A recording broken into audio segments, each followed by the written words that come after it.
उज्यालो radio नेटवर्कसँगै उज्यालो online र mobile एप्लिकेशनबाट एकसाथ प्रसारण भइरहेको नेपाल दर्पणमा साथी भोजेन्द्र बस्नेतसँगै अर्जुन पोखरेलको नमस्कार।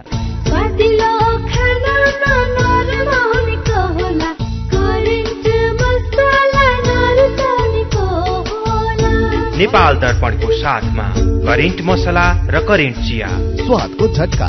नेपाल दर्पण सुरु गरौं मुख्य खबरका शीर्षकहरूबाट।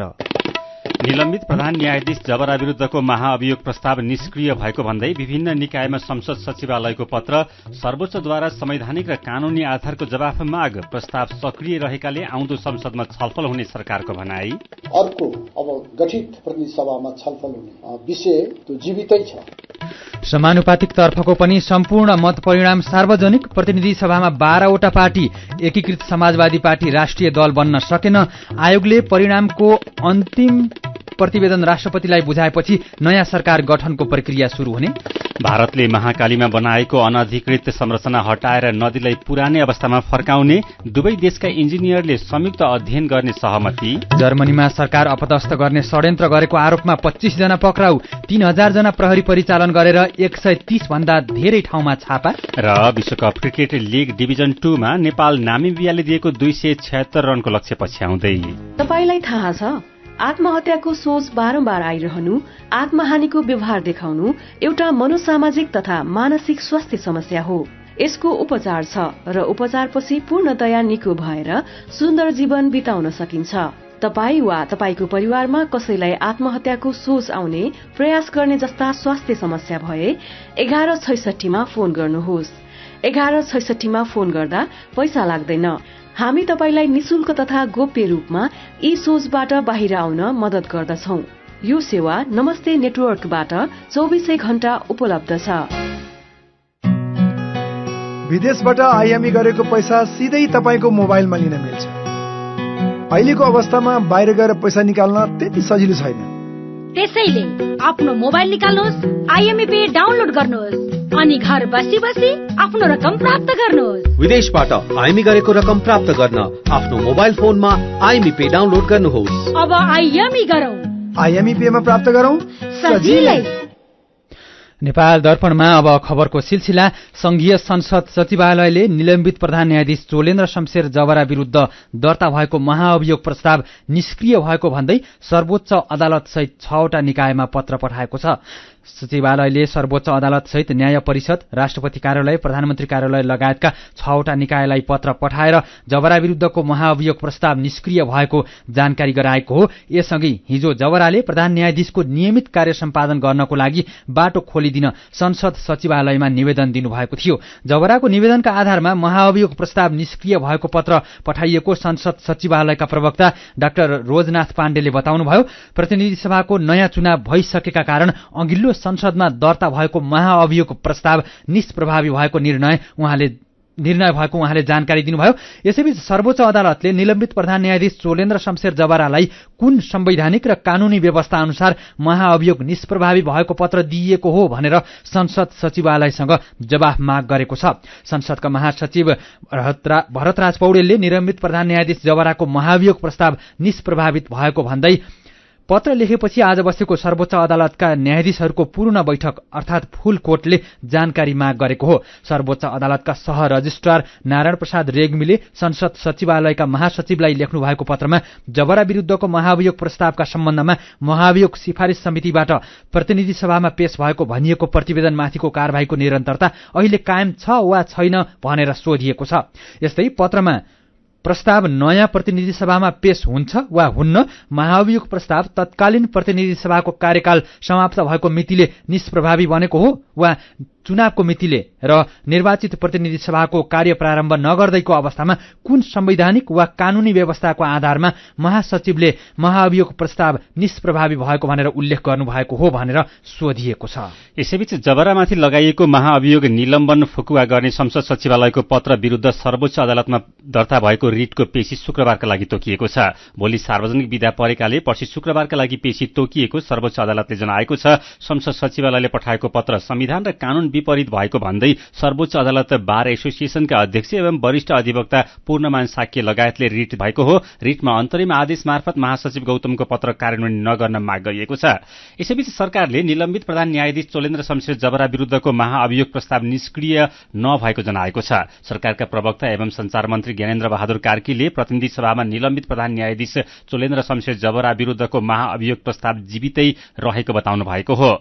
मन्त्री परिषद बैठकका निर्णय सार्वजनिक गर्न भएको पत्रकार सम्मेलनमा कार्कीले आउँदो प्रतिनिधि सभामा जबरा विरुद्धको महाअभियोग प्रस्तावमाथि छलफल हुने जानकारी दिनुभयो। प्रतिनिधि सभामा चोलेन्द्र शमशेर जबराको विरुद्ध महाअभियोगमाथि छलफल भएर त्यो छलफलको प्रतिवेदन अर्को अब गठित प्रतिनिधि सभामा छलफल हुने विषय त्यो जीवितै छ र यो महाअभियोग सार्वभौम सम्पन्न संसदको सम्पत्ति हो र यसको छलफल अब आउने प्रतिनिधि सभामा भएर एउटा निर्णयमा पुग्छ। यसैबीच संघीय संसदले निलम्बित प्रधान न्यायाधीश जबराको महाअभियोग निष्क्रिय भएको पत्र पठाएपछि नेपाल बार एसोसिएसनले आन्दोलन थालेको छ। जबरालाई सर्वोच्च प्रवेश गर्नबाट रोक्न नेपाल बार एसोसिएसनले आज अदालत परिसरमा धरना दिएको छ भने भोलि पनि धरनालाई निरन्तरता दिने बताएको छ। संसदका महासचिवले संसदकै अपमान गरेको र कतैबाट परिचालित भएर निर्णय गरेकोले यसको विरोध गरिएको बारले जनाएको छ। यसैबीच यसअघि गएको फागुन 1 गते जबरा विरुद्ध विभिन्न आरोप लगाएर सत्तारूढ दलहरू नेपाली कांग्रेस, नेकपा माओवादी केन्द्र र नेकपा एकीकृत समाजवादी पार्टीका सांसदले प्रतिनिधि सभामा महाअभियोग प्रस्ताव दर्ता गराएका थिए। महाअभियोग प्रस्ताव दर्ता भएसँगै जबरा स्वतः निलम्बनमा पर्नु भएको थियो। महाअभियोग प्रस्ताव दर्ता भए पनि पारित हुने गणपूरक मत नपुग्ने भएपछि यो प्रकरण संसदले छिनोफानो नगरी अल्झाएर राखेको थियो। महाअभियोग प्रस्ताव दर्ता भएको 22 दिनपछि महाअभियोग सिफारिस समिति गठन गरिएको थियो, तर समितिले समयमा काम गर्न सकेन। समितिले जबरालाई महाअभियोग लगाउने आधार र कारण देखिएको राय सहितको प्रतिवेदन संसदको कार्यकाल सकिनुभन्दा अघिल्लो दिन बुझाएको थियो। असोज 1 देखि संसदको कार्यकाल सकिएको थियो भने भदौ मसान्तको मध्यराती सभामुख अग्निप्रसाद सापकोटाले प्रतिवेदन बुझ्नु भएको थियो। निलम्बित प्रधान न्यायाधीश जबराले 65 वर्षे उमेर हदका कारण आउँदो 27 गतेदेखि अनिवार्य अवकाश पाउँदै हुनुहुन्छ। प्रतिनिधि सभामा 12वटा दलको प्रतिनिधित्व हुने भएको छ। समानुपातिकमा थ्रेसहोल्ड कटाएका 7वटा दलले राष्ट्रिय मान्यता पाएका छन्। निर्वाचन आयोगको समानुपातिक तर्फका प्रवक्ता गुरूप्रसाद वाग्लेका अनुसार मतगणनाको काम सकिएसँगै दलले पाउने सीट संख्याको टुङ्गो लगाएर आजै दलहरूलाई पत्रचार गरिएको छ। अन्तिम मत परिणाम अनुसार कुल सदर मतको 3% थ्रेसहोल्ड कटाउने नेकपा एमाले, नेपाली कांग्रेस, नेकपा माओवादी केन्द्र, राष्ट्रिय स्वतन्त्र पार्टी, राष्ट्रिय प्रजातन्त्र पार्टी, जनता समाजवादी पार्टी र जनमत पार्टी गरी 7वटा दल राष्ट्रिय पार्टी बन्न सफल भएका छन्। थ्रेसहोल्ड कटाउन 3,16,802 मत आवश्यक पर्ने आयोगले जनाएको छ। राष्ट्रिय दल बन्न एकीकृत समाजवादीलाई 18,411 मत अपुग भएको छ। थ्रेसहोल्ड नकटाउने अरू 40वटा दलले प्राप्त गरेको समानुपातिक तर्फको मत पनि खेर गएको छ। आयोगले आज सार्वजनिक गरेको विवरण अनुसार प्रतिनिधि सभामा 100 भन्दा बढी नेकपा एमाले 34 सीट पाएको छ। दोस्रो नम्बरमा रहेको नेपाली कांग्रेसले 32 सीट पाएको छ। यस्तै नेकपा माओवादी केन्द्रले 14, राष्ट्रिय स्वतन्त्र पार्टीले 13, राष्ट्रिय प्रजातन्त्र पार्टीले 7, जनता समाजवादी पार्टी जसपा र जनमत पार्टीले 5-5 सीट पाएका छन्। प्रतिनिधि सभामा प्रत्यक्षतर्फ 165 र समानुपातिकतर्फ 110 सीट हुन्छ। यस्तै प्रदेश सभामा एमाले 7 प्रदेशमा गरी 70 सीट जितेको छ। यस्तै कांग्रेसले 64, माओवादीले 29, राप्रपाले 17 तथा एकीकृत समाजवादी, जसपा र जनमतले 9 सीट पाएका छन्। यस्तै नागरिक उन्मुक्ति पार्टीले 5, लोकतान्त्रिक समाजवादीले 3, नेपाल मजदुर किसान पार्टीले 2, नेपाल संघीय समाजवादी, राष्ट्रिय जनमोर्चा र हाम्रो नेपाली पार्टीले 1-1 सीट पाएका छन्। प्रदेश सभातर्फ 7वटै प्रदेशमा गरी समानुपातिकतर्फ 220 सीट हुन्छ। प्रदेश अनुसार कुन दलले कति सीट जिते भन्ने जानकारी उज्यालो online.com मा हेर्न सकिन्छ। मंसिर 4 गते भएको मतदानको सम्पूर्ण मतगणना सकिन र विवरण आउन झण्डै 16 दिन लाग्यो। निर्वाचन आयोगले चुनाव सम्बन्धी अन्तिम प्रतिवेदन तयार पारिरहेको जनाएको छ। अब टुङ्गो लाग्न प्रक्रिया बाँकी के छ भनेर साथी मदन पौड्यालले निर्वाचन आयोगका सहप्रवक्ता सूर्य प्रसाद अर्याललाई सोध्नु भएको छ।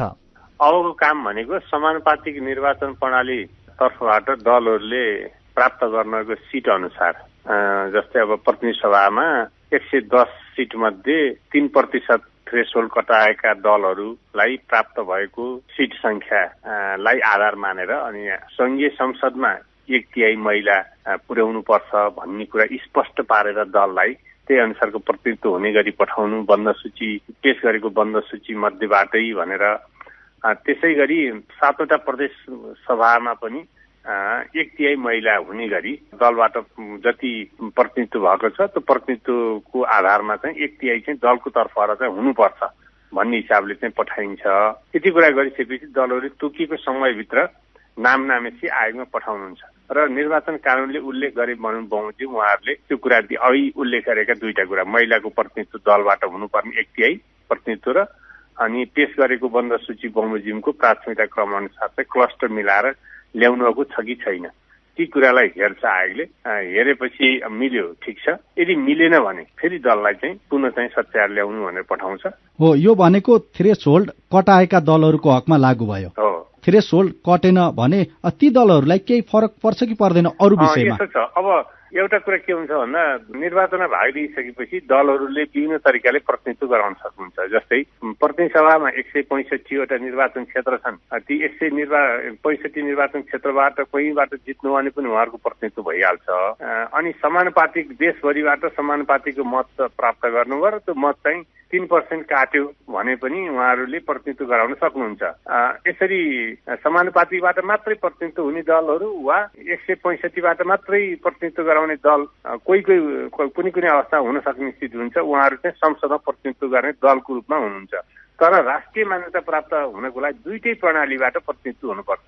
समानुपातिकतर्फ 3% पनि कटाएर प्रतिनिधित्व हुनु पर्यो र 165 मध्ये कम्तीमा एउटा सिट जितेको हुनु पनि पर्यो। ती दुईटै प्रणाली, यी दुईटै प्रणालीबाट प्रतिनिधित्व गर्ने दलहरू नै राष्ट्रिय मान्यता प्राप्त दलको रूपमा चिनिनुहुन्छ।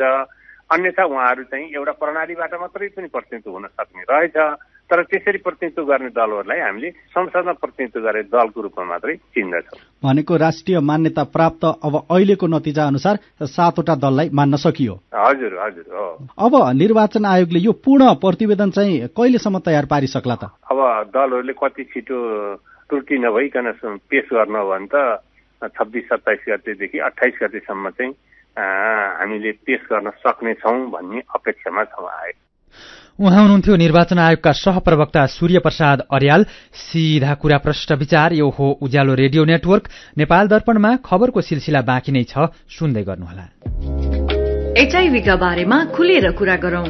एचआईभी खराब आचरणको नतिजा नभई असावधानीको परिणाम हो, तसर्थ यसबाट बच्न असुरक्षित यौन सम्पर्क नराखौं। अन्य व्यक्तिले प्रयोग गरेका धारिला औजार जस्तै छुरी, दारी काट्ने ब्लेड प्रयोग नगरौं र रगत चढाउनु पर्ने अवस्था भएमा परीक्षण गरेको रगत मात्र चढाउँ। संक्रमित भइसकेकालाई समयमै उपचारमा लगौं र अकालमै हुन सक्ने मृत्युबाट जोगाउँ। समयमै उपचार गर्नाले संक्रमित गर्भवती महिलाले पनि स्वस्थ बच्चा जन्माउन सक्छिन्। Nepal youth foundation, 12+ Lumbini plus र मकवानपुर महिला समूह। खुशी कसरी खुशी हुन्छ जब बन्ने छैन कोही, आफ्नो भन्दैमा आफ्नो हुन सम्पर्कमा बस्या खै। सम्पर्कका लागि बलियो आधार नेपाल टेलिकम हो राष्ट्रकै सञ्चार।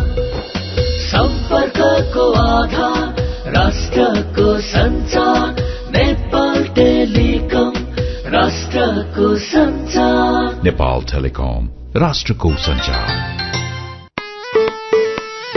सबै शाखा सन्तान धन धान्यले भरिपूर्ण, बचत गर्न सधैँ लागोस् मन। ग्लोबल आइएमई धनवृष्टि मुद्दती योजना, न त जादु न हो सपना। हुन्छ 2 वर्षमा 3 गुणा। हजुर, ग्लोबल आयामी धनवृष्टि मुद्दती योजना निरन्तर बचत गर्ने बानीलाई प्रोत्साहन गर्दै प्रारम्भिक रकमको 10% त्रैमासिक रूपमा अन्तिम त्रैमास बाहेक जम्मा गर्दा प्रारम्भिक रकमको 2 गुणा 2 वर्षमै प्राप्त गर्न सकिने ग्लोबल आयामी ब्याङ्क, सबैका लागि ब्याङ्क।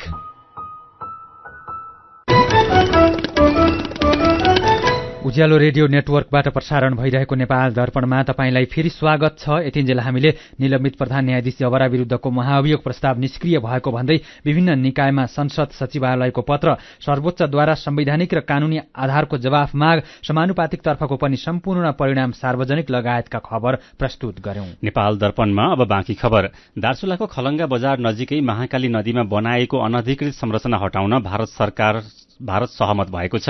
आज भारतको धारचुलामा भएको नेपाल भारत सीमा समन्वय समितिको बैठकमा भारतले महाकालीमा बनाएका संरचना हटाउन र थप संरचना निर्माण नगर्न सहमति जनाएको हो।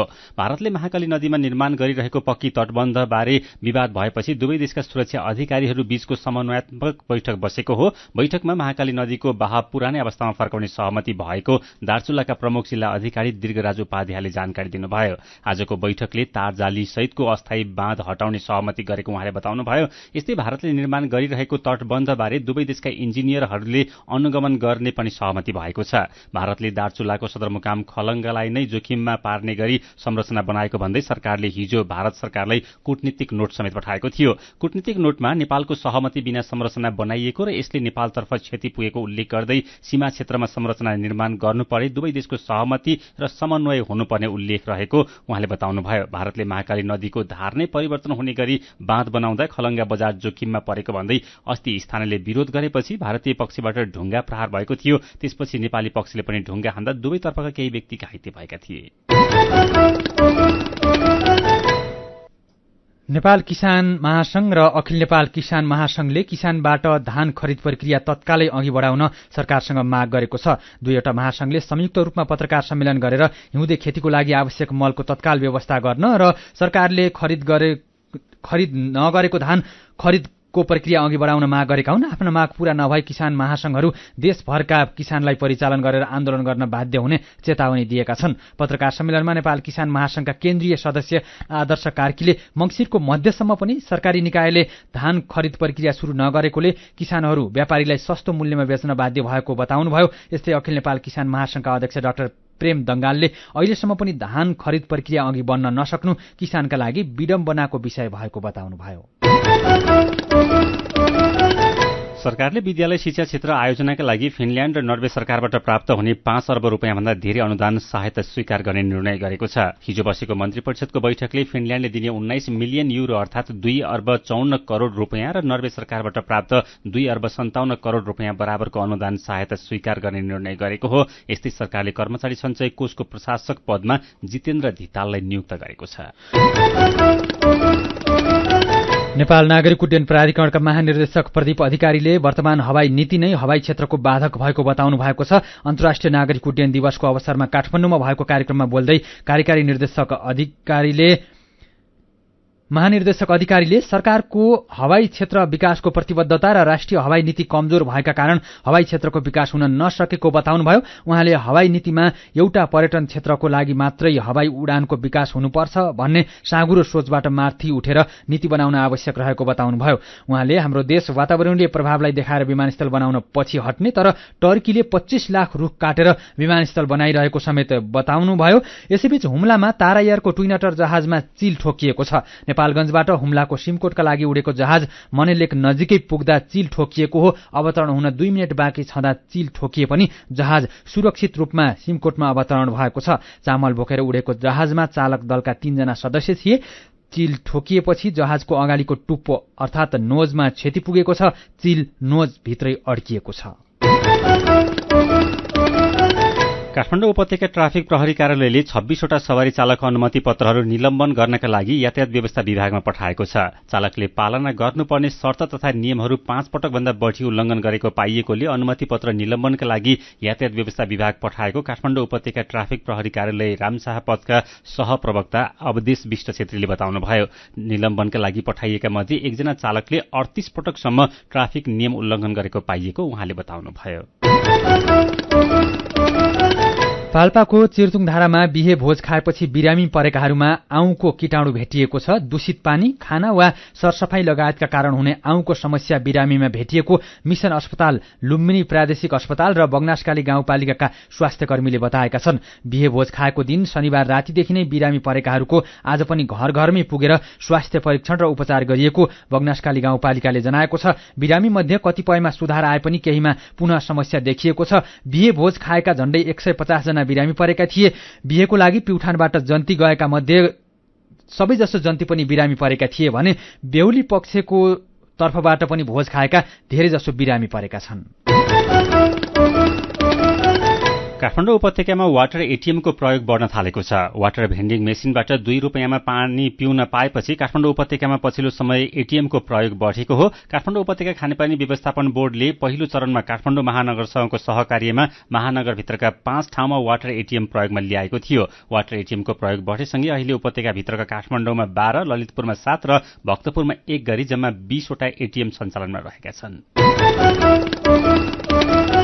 तनहुँको आबुखरिनी गाउँपालिकामा रहेको मर्स्याङदी जलविद्युत आयोजनाले हिउँको सुक्खा समयमा पनि पूर्ण क्षमतामा विद्युत उत्पादन गर्दै आएको छ। गएको असोज महिनामा भएको अत्याधिक वर्षाका कारण नदीमा बढेको पानीको बहाव अहिलेसम्म पर्याप्त रहेकोले पूर्ण क्षमतामा विद्युत उत्पादन भइरहेको केन्द्रका इन्जिनियर जगदीश ढुङ्गानाले जानकारी दिनुभयो। अघिल्ला वर्ष यति बेला पानीको बहाव घटेर उत्पादन क्षमता 40 मेगावाटमा झर्ने गर्थ्यो, तर यस वर्ष अहिले पनि 69 मेगावाट विद्युत उत्पादन भइरहेको छ। मर्स्याङदी हिमालबाट बगेर आएको नदी भएकोले गर्मी मौसममा तापक्रम बढ्दै जाँदा हिउँ पग्लेर पानी आउने भएकोले नदीमा पानीको बहाव खासै कमी नहुने केन्द्रले जनाएको छ। नेपाल दर्पणमा मेरो पनि भन्नु छ सँगै खबरको सिलसिला बाँकी नै छ, सुन्दै गर्नुहोला। गाउँको उत्पादन शहरमा, रैथाने खाना घर घरमा। पञ्चगुणीय तत्त्वले भरिपूर्ण रैथाने कृषि खाद्य वस्तु तथा सामग्रीहरू कृषकहरूबाट संकलन तथा प्रशोधन गरी काठमाडौँ उपत्यका भरि सहज रूपमा होम डेलिभरी भइरहेको कुरा सहर्ष जानकारी गराउँदछौं। सम्पर्क तथा जानकारीका लागि रैथाने एग्री प्रोडक्ट्स नेपाल प्राली, चप्पल कारखाना, Maharajganj, Kathmandu. Phone number 01 40 15 658 40 15 662। Mobile number 98 434 21 743 र 98 550 45 242। रैथानेलाई तपाईले मोबाइल एपको लागि RAITHAANE रैथाने टाइप गरेर वा वेबसाइट www.raithanenepal.com मा गएर पनि भेट्न सक्नुहुनेछ। होइन हो दाजु भाउजू, खुसी हुँदै कस्तो नाचे। हामीलाई त तेरा भन्दा धेरै सुविधा मुक्तिनाथ आशीर्वाद बचत खाता खोलेर। होइन के छ र यसमा त्यस्तो खुसी भइरहे?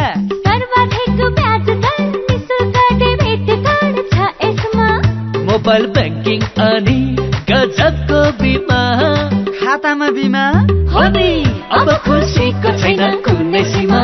बचत खातामा 1 करोड 1 लाखसम्मको बिमा हो। हजुर, अब मुक्तिनाथ आशीर्वाद बचत खातामा पाउनुहोस् 1 करोड 1 लाखसम्मको बिमा, साथै आकर्षक ब्याज दरसँगै निशुल्क भिजा डेबिट कार्ड, निशुल्क मोबाइल ब्याङ्किङ अनि 13 अन्य ब्याङ्किङ सुविधाहरूमा छुट। अब खुसीको छैन कुनै सीमा। बचत खातामा 1 करोड 1 लाखसम्मको बिमा। मुक्तिनाथ विकास ब्याङ्क, जनता ब्याङ्कमा होइन, ब्याङ्क जनतामा जानु पर्दछ। उज्यालो रेडियो नेटवर्क मार्फत देशभरिका विभिन्न एफएम स्टेशन तथा उज्यालो अनलाइन र मोबाइल एप्लिकेशनमा प्रसारण भइरहेको नेपाल दर्पणमा तपाईंलाई फेरि स्वागत छ। अब बाँकी खबर। शेयर बजार लगातार तेस्रो दिन आज पनि घटेको छ। शेयर बजार परिसूचक नेप्सी आज 16.61 अंकले घटेर 1917.28 बिन्दुमा झरेको छ। आज सबै समूहको शेयर ओह्रालो लागेको छ। बजार घटे पनि कारोबार रकम भने बढेको छ। 246 वटा कम्पनीका 80,92,000 किता शेयर 1 अर्ब 65 करोड 46 लाख रुपियाँमा कारोबार भए। म्याग्दीको बेनीमा आज माटोको ढिस्कोमा पुरिँदा एकजना निर्माण व्यवसायीको ज्यान गएको छ। म्याग्दी बहुमुखी क्याम्पसको नयाँ भवन निर्माण स्थलमा खसेको ढिस्कोले पुरिएर अन्नपूर्ण गाउँपालिका 6 घारका कृष्ण बरुवालको ज्यान गएको जिल्ला प्रहरी कार्यालय म्याग्दीले जनाएको छ। क्याम्पसको भवन निर्माणको लागि खनिएको जगको नाप जाँच गर्न पुगेका बरुवाललाई माटोको ढिस्कोले पुरिएको हो। पछिल्लो 24 घण्टामा 9 जनामा कोरोना भाइरसको संक्रमण पुष्टि भएको छ। पीसीआर र एन्टिजेन गरी 1683 जनाको नमूना परीक्षण गर्दा 9 जनामा संक्रमण पुष्टि भएको स्वास्थ्य तथा जनसंख्या मन्त्रालयले जनाएको छ। थप 16 जना निको भएसँगै कोरोना भाइरसका सक्रिय संक्रमितको संख्या 72 जनामा झरेको छ। त्रिभुवन विश्वविद्यालयको 48औं दीक्षान्त समारोह आउँदो शुक्रबार हुँदैछ। दीक्षान्त समारोह ललितपुरमा रहेको पुल्चोक क्याम्पसको खेल मैदानमा हुनेछ। दीक्षान्त मूल समारोह समितिका सदस्य सचिव साधुराम अर्यालका अनुसार समारोहमा 10,392 जना विद्यार्थी दीक्षित हुँदैछन्। 2078 सालको असार 1 गतेदेखि 2079 सालको जेठ मसान्तसम्म ट्रान्सक्रिप्ट लिएका विद्यार्थी दीक्षान्त समारोहमा सहभागी हुन पाउनेछन्। त्यस अवधिमा 70,000 विद्यार्थीले ट्रान्सक्रिप्ट लिए पनि सहभागीका लागि जम्मा 10,392 जनाले मात्रै आवेदन दिएका छन्। मेरो पनि भन्नु छ। संसद सचिवालयले निलम्बित प्रधान न्यायाधीश चोलेन्द्र शमशेर जबरा विरुद्धको महाभियोग निष्प्रभावी भएको निर्णय गरेको र जबरालाई सर्वोच्च जानबाट रोक्न भएको धरनाका सम्बन्धमा मनोज कोइराला लेख्नुहुन्छ, हाम्रो न्यायालयमा पनि जात्रा नै हुन थाल्यो। नागरिकले न्यायको अपेक्षा गर्ने न्यायालयमा हुने यस किसिमका कामले राम्रो सन्देश दिँदैन। यही विषयमा नेत्र सापकोटाको प्रतिक्रिया छ, नियम कानून मान्नुपर्ने, आफ्नो जिम्मेवारी पूरा गर्नुपर्ने जस्ता विषय राज्यका सबै अङ्गमा कमजोर हुँदै गएको छ। धेरैले अन्तिम आशा गर्ने न्यायालय पनि अब भद्रगोल हुन थाल्यो। आफ्नो अभिष्ट पूरा गर्नका लागि राज्यका जुनसुकै निकायलाई गलत प्रयोग गर्ने प्रवृत्ति बढ्न थाल्यो। सन्तोष पौडेल लेख्नुहुन्छ, यस्तो संवेदनशील विषयमा वार्ता र उच्चस्तरीय छलफलपछिको निष्कर्ष आवश्यक छ। म यसो गरेर देखाउँछु भन्ने घमण्ड र कसरी गर्छस् हेरौं त भन्ने मुडेबलको जवाफले समस्या समाधान हुन्न। न्यायालय जति बिग्रन जान्छ, राज्यका निकाय पनि त्यति नै कमजोर हुन्छन्। किसान संघको धान खरिद प्रक्रिया तत्कालै अघि बढाउन माग गरिएको खबर उज्यालो अनलाइनमा पढेर युवराज ज्ञानेन्द्र काफले भन्नुहुन्छ, बजारमा चामलको भाव बढेको बढै छ।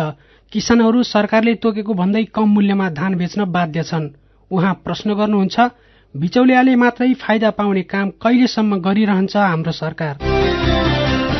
अनि यसै विषयमा ज्ञान खड्का लेख्नुहुन्छ, न समयमा मल उपलब्ध गरायो, न गुणस्तरीय बिउ उपलब्ध गराउँछ, न त रोग किराको औषधि तथा पर्याप्त प्राविधिक ज्ञान दिन्छ। हुँदा आफैले तोकेको न्यूनतम मूल्यमा बिक्री गर्ने अवस्था पनि सरकारले बनाउन सक्दैन। सरकारको प्राथमिकतामा कृषि क्षेत्र किन यसरी हेपिएको होला? विचारका लागि तपाईलाई धन्यवाद। मेरो पनि भन्नु छ। मेरो पनि भन्नु छ प्रस्तुत गर्दै हुनुहुन्थ्यो साथी दामोदर नेउपाने। नेपाल दर्पणमा अब विदेशको खबर। जर्मनीमा सरकार अपदस्थ गर्ने षड्यन्त्र गरेको आरोपमा 25 जना पक्राउ परेका छन्। उग्र दक्षिणपन्थी तथा पूर्व सैन्य अधिकारीहरूको समूह राइक्सबर्गरले संसद भवन राइक्सटागमा घुस्ने र शक्ति हत्याउने योजना बनाएको आरोपमा जर्मन प्रहरीले पक्राउ गरेको बीबीसीले जनाएको छ। पक्राउ गर्नको लागि देशभर 3000 प्रहरी परिचालन गरी 130 भन्दा धेरै ठाउँमा छापा मारिएको थियो।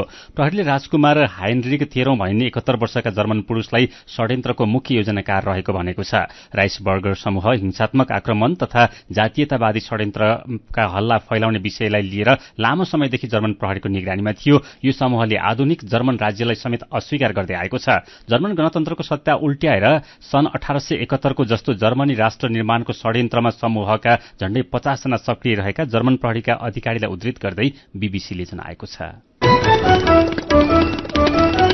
अब केही खेल खबर। आईसीसी विश्वकप क्रिकेट लीग 2 अन्तर्गत त्रिदेशीय एक दिवसीय श्रृंखलामा नामिबियाले नेपाललाई 276 रनको लक्ष्य दिएको छ। वान्डेरर्स क्रिकेट मैदानमा टस हारेर पहिले ब्याटिङको निम्तो पाएको नामिबियाले निर्धारित 50 ओभरमा 7 विकेट गुमाएर 275 रन बनायो। नामिबियाको लागि माइकल भान लिन्गेनले 111 बलमा 15 चौका र 1 छक्का प्रहार गर्दै 119 रन बनाए। यस्तै गेरहार्ड इरासमसले 53 र जान निकोल लोफ्टी एटनले 40 रन बनाए। बलिङतर्फ नेपालका ललित नारायण राजवंशीले 4 विकेट लिए। 276 रनको लक्ष्य पछ्याएको नेपालले ताजा अवस्थामा 44 ओभर 2 बलको खेल सकिँदा 8 विकेट गुमाएर 183 रन बनाएको छ। नेपाललाई अब 34 बलमा 93 रनको आवश्यकता रहेको छ।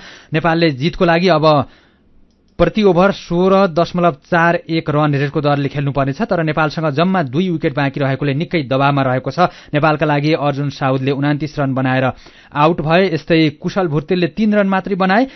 आसिफ शेखले 7 रन बनाए। ज्ञानेन्द्र मल्ल 30 रनमा आउट भए।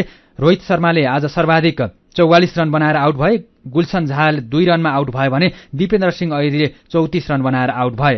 यस्तै सोमपाल कामीले खाता पनि खोल्न सकेनन्। अहिले आरिफ शेख 18 र ललित नारायण राजवंशी 9 रन बनाएर खेलिरहेका छन्। यो श्रृंखलामा नेपाल, नामिबिया र स्कटल्याण्ड रहेका छन्। नेपाल र नामिबिया बीच भएको पहिलो खेल वर्षाका कारण नतिजाविहीन हुँदा 1-1 अङ्क बाँडेका थिए। अर्को खेलमा नेपाल स्कटल्याण्डसँग 3 विकेटले पराजित भएको थियो। 7 टोली सहभागी विश्वकप लीग 2 मा नेपाल 22 खेलमा 18 अङ्कसहित 6औं स्थानमा रहेको छ। नामिबिया भने 29 खेलमा 35 अङ्कका साथ तेस्रो स्थानमा छ। यो श्रृंखलामा अन्तिम खेलमा नेपालले भोलि स्कटल्याण्डसँग खेल्नेछ। क्रिकेटकै अर्को प्रसंगमा भारतसँगको एक दिवसीय क्रिकेट श्रृंखला बंगलादेशले जितेको छ। मिरपुरमा आज भारतलाई 5 रनले हराउँदै बंगलादेशले 1 खेल बाँकी छँदै श्रृंखला जितेको हो। आज दोस्रो खेलमा भारत बंगलादेशसँग 5 रनले पराजित भयो। बंगलादेशले दिएको 272 रनको लक्ष्य पछ्याएको भारतले निर्धारित 50 ओभरमा 9 विकेट गुमाएर 266 रन मात्रै बनाउन सक्यो। भारतका लागि श्रेयस अय्यरले 82, अक्षर पटेलले 56 र रोहित शर्माले नट आउट 51 रन बनाए। बलिङतर्फ बंगलादेशका इबादत हसौनले 3 विकेट लिए। यससँगै टस जितेर पहिले ब्याटिङ गरेको बंगलादेशले 50 ओभरमा 7 विकेट गुमाएर 271 रन बनाएको थियो। खेल खबरसँगै हामी नेपाल दर्पणको अन्त्यमा आइपुगेका छौं। आजका मुख्य खबरका शीर्षकहरू फेरि एकपटक।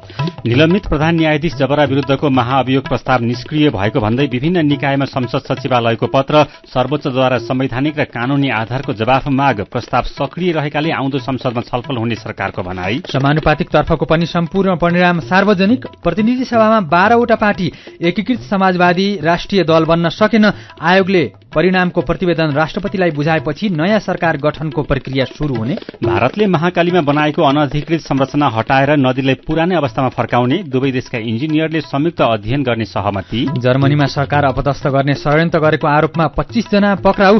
3000 जना प्रहरी परिचालन गरेर 130 भन्दा धेरै ठाउँमा छापा। र विश्वकप क्रिकेट लिग डिभिजन 2 मा नेपाल नामिबियाले दिएको 276 रनको लक्ष्य पछ्याउँदै। आजको नेपाल दर्पण सकिएको छ। प्राविधिक साथी संघर्ष विष्टसँगै हामी भोजेन्द्र बस्नेत र अर्जुन पोखरेल पनि विदा हुन्छौं। उज्यालोको मोबाइल एप्लिकेशन र अनलाइनमा प्रसारण भइरहेका सामग्री भाइबरमा पनि उपलब्ध छन्। जाडोको समय छ, पर्याप्त मात्रामा तातो र झोलिलो खानेकुरा खाने गरौं। नमस्कार।